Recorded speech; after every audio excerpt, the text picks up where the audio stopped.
Coucou à toi, c'est Lorraine. Bienvenue dans cette nouvelle vidéo de présentation d'oracle. Un magnifique oracle sur le thème de l'Inde, de l'hindouisme, de l'ayurveda, du yoga, de tout ce qui tourne autour du soin de soi, sur les chakras, etc., etc.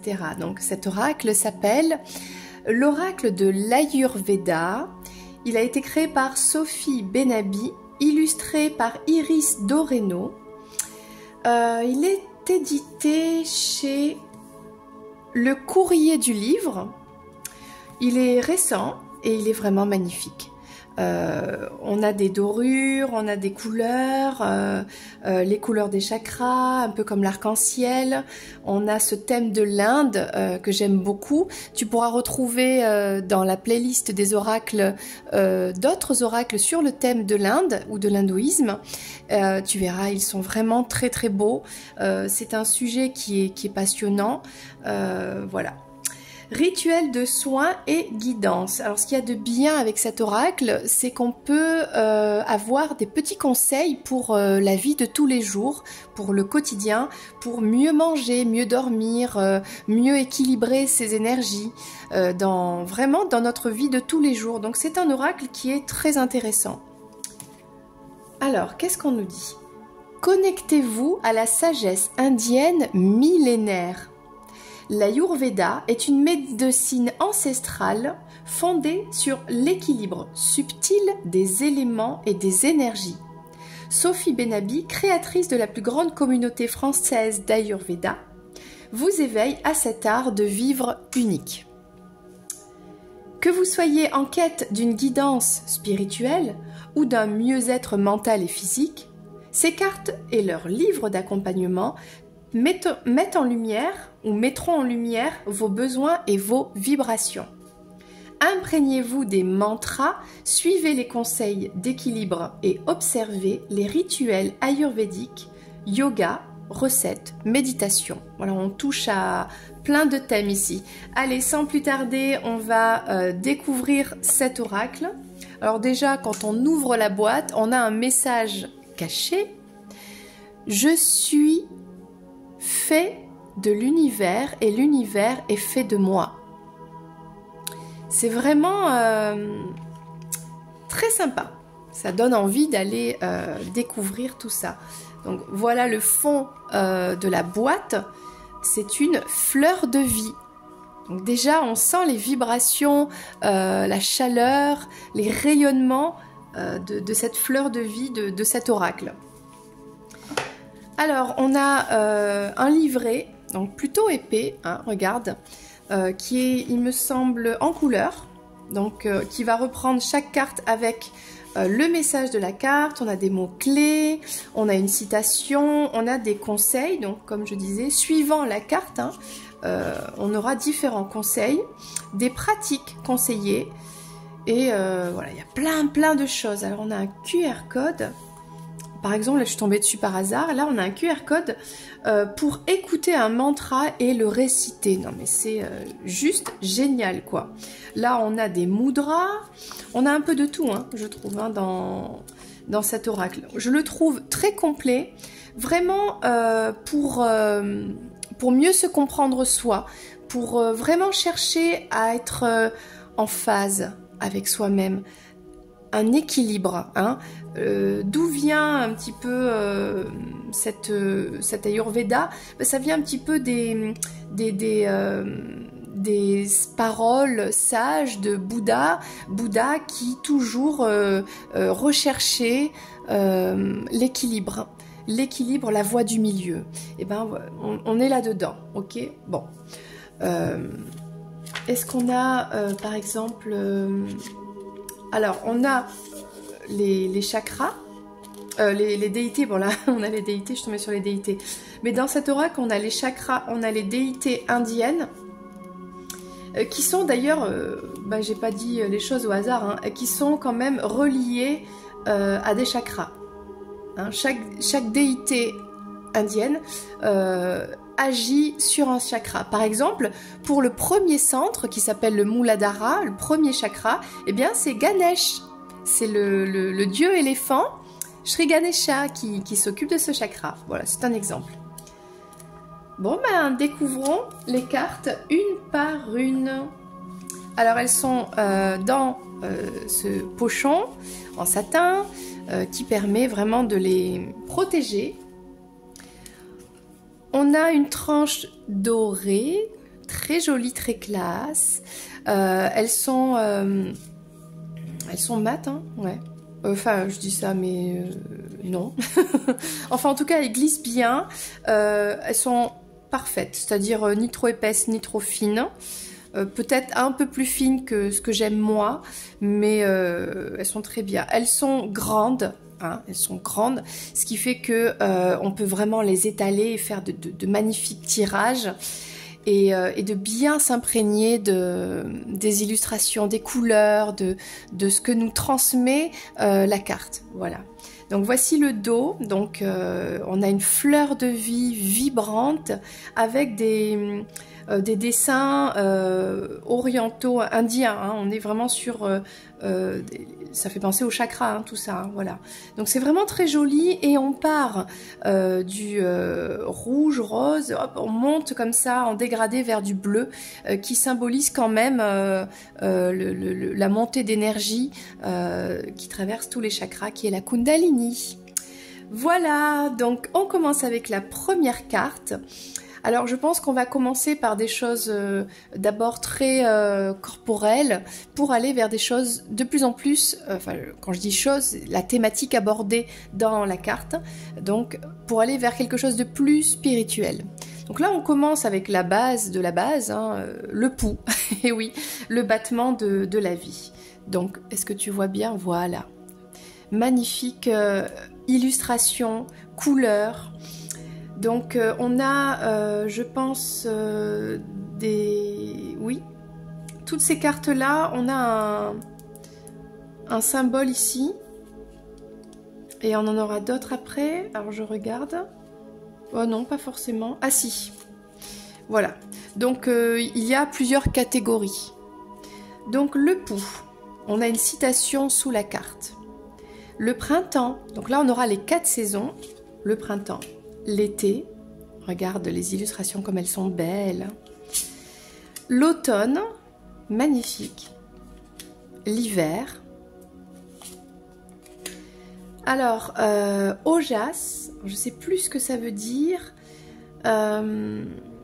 Donc là, c'est s'aligner, faire rayonner son cœur de lumière, etc. La terre, donc là on aura les 4 éléments, hein, je pense. Donc l'élément de la terre. Le feu, avec toujours la fleur de vie en fond, l'air et l'eau. Et avec à chaque fois une illustration qui laisse l'intuition s'exprimer. Voilà. Et l'éther, oui, faut pas oublier l'éther. La dimension un peu plus élevée que l'air. Alors maintenant on a les catégories un petit peu des corps, hein, on est tous différents. Donc là on a Vata, on a Pitta, Kapha et Satya. Là on parle des Rajas, je sais plus ce que c'est, mais c'est...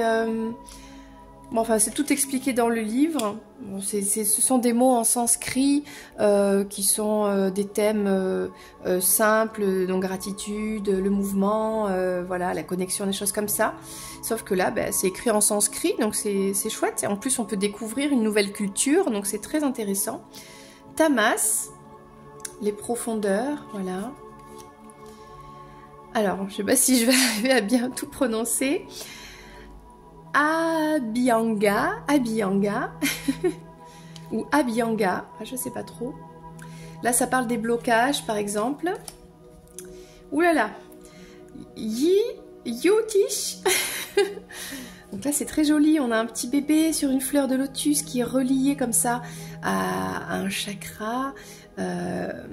il y a quelque chose de très cosmique là-dedans. C'est très joli. C'est comme le ciel de naissance, un petit peu, c'est le côté astrologique. Alors, je pense... Alors, qu'est-ce que c'est? Vastu Shastra. Ça, c'est la maison, tiens, voilà. La maison. Et notre maison, c'est aussi notre corps. Notre première maison. Donc là, on a le soleil, avec cette femme puissante. La lune. Et on arrive au 7 chakras. Donc le chakra racine avec cette couleur rouge, voilà. Le chakra sacré, pour moi il est un peu plus jaune, mais bon.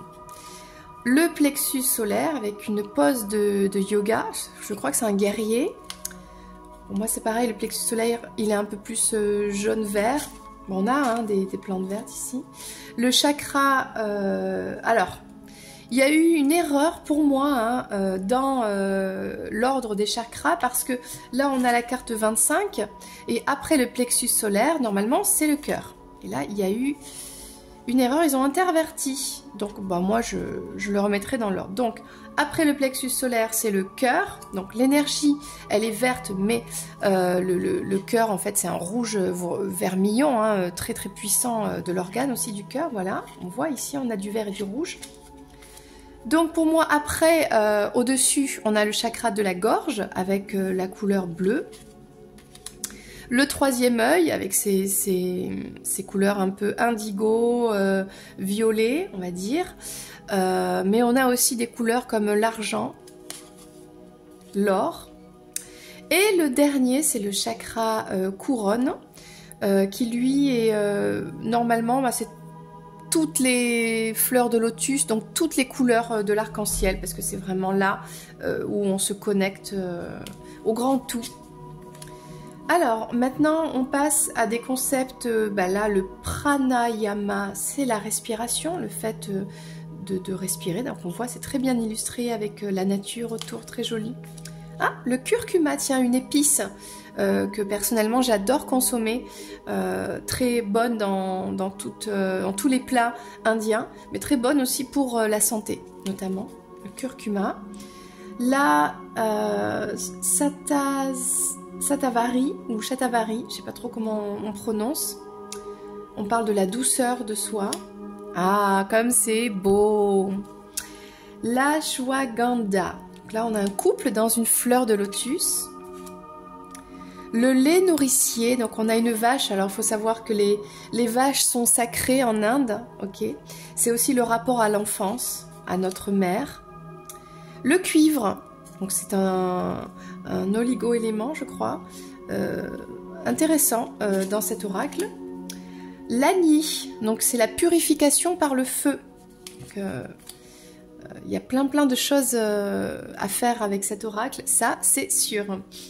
Les 6 saveurs, donc là on revient au côté alimentation, la rose, la fleur, le dharma, donc le dharma c'est le chemin, le bon chemin de vie, les bons choix, voilà. Artha, je ne sais pas trop ce que c'est, donc là c'est la conscience des ressources, du bonheur. Kama, Kama c'est tout ce qui est les désirs, les sens, voilà, les passions. Moksha plutôt. Donc là on voit la paix, la colombe, la paix. Bon, ça me fait penser à l'Esprit Saint, à la Kundalini, à l'énergie, à la connexion avec le divin, voilà. Atma, alors l'Atma c'est l'âme, donc on voit la personne ici avec son âme, donc très très beau, qui est le refuge de la sagesse, l'âme. Sadvrita. Alors ça, c'est la conduite du corps, du cœur et de l'âme. Ok, on parle d'équilibre. Namasté, avec la gratitude ici, la prière, le remerciement. Rishi, la source. Bon. Ah, Ganesh, le dieu éléphant, qu'est-ce que je l'aime. Bah, il est là, Ganesh, regarde, le voilà. Ganesh. La carte de Ganesh. Et Lakshmi, donc là on passe aux déités hindoues. Lakshmi, Brahma, Sarasvati, Vishnu. Et mon préféré c'est Shiva. J'adore Shiva. Je crois que Shiva, il a la peau bleue, il me semble, hein, aussi. Et dernière carte, Danvantari. Danvantari avec... je ne sais pas qui est ce personnage, mais c'est puissant en tout cas. Je construis une meilleure connaissance de mon être. Très très beau, très bel oracle. Alors tu sais quoi, il est tellement beau, tellement puissant, qu'on va prendre un exemple. On va tirer une carte et on va voir un petit peu ce que le livret propose pour cette carte. Alors, je bats les cartes pour les mélanger parce que là, elles étaient dans l'ordre. Allez, là c'est bon, je pense qu'on a assez mélangé. Donc nous avons la carte à découvrir, 2, Kama, tout ce qui est en relation avec les désirs. Je fais alliance avec mes désirs et mes passions. Alors, bien sûr, ça te fait penser, où est-ce que j'ai mis le livret? Au Kama Sutra, n'est-ce pas? C'est la carte numéro 41. Alors, 41, où est-ce qu'on est? Alors, Kama, on a une citation. Je fais alliance avec mes désirs et mes passions. Les mots-clés sont plaisir, désir, explorer. Message de la carte. Kama est l'un des 4 buts de l'existence, selon l'Ayurveda. Nommé Purushartha, ces buts conduisent à l'épanouissement, le bonheur et la pleine vitalité. Ils sont une boussole pour conduire notre vie de la bonne manière pour soi. Kama signifie en sanskrit moteur, désir, passion. Il désigne notre élan à aimer et à ressentir en cultivant notamment notre présence à ce que nous donne du plaisir dans notre vie. Kama désigne les plaisirs que l'on peut ressentir et avoir, par exemple, en observant la beauté de ce qui nous entoure, mais aussi en enlaçant une personne que l'on aime, en donnant un sourire. Les plaisirs sains nous aiguillent vers notre dharma et soutiennent notre santé. A contrario, la recherche excessive de plaisir ou l'absence de plaisir nous fait passer à côté de notre dharma et induit la souffrance et la paresse. Exemple de Kama. Ressentir beaucoup de bien-être après avoir organisé un voyage avec un groupe de personnes dans le désert tunisien. Ici, la personne concernée réalise ce travail d'organisation de voyage spirituel avec des groupes et prend beaucoup de plaisir et de joie à réaliser ses actions. Elle est pleinement présente à ces moments d'échange et d'activité lors du voyage et lorsque le voyage est terminé, son désir et sa passion portent sa joie et constituent un moteur pour continuer.